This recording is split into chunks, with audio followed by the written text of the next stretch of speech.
కూరగాయల్లో దివ్య ఔషధంగా గుర్తించబడింది కాకర జాతిలో బోడి కాకర, ఆగాకరగా పిలువబడే ఈ పంట. ఈ కాయగూరల్లో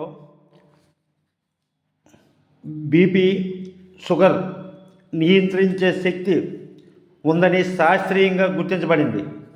విటమిన్ B1, B2, B3 ఉన్నట్లు నిర్ధారణ అయింది. ఈ కూరగాయలు తినేవారిలో వ్యాధి నిరోధశక్తి పెంపొందుతుందని గుర్తించబడింది. తొలి దశలో కిలో 300 రూపాయలు పలికే ధర రాను రాను 100 రూపాయలు, కిలో 100 రూపాయలు పలుకుతుందంటే మార్కెట్లో ఈ కూరగాయలకు ఉన్న డిమాండ్ ఏమిటో గుర్తించాలి.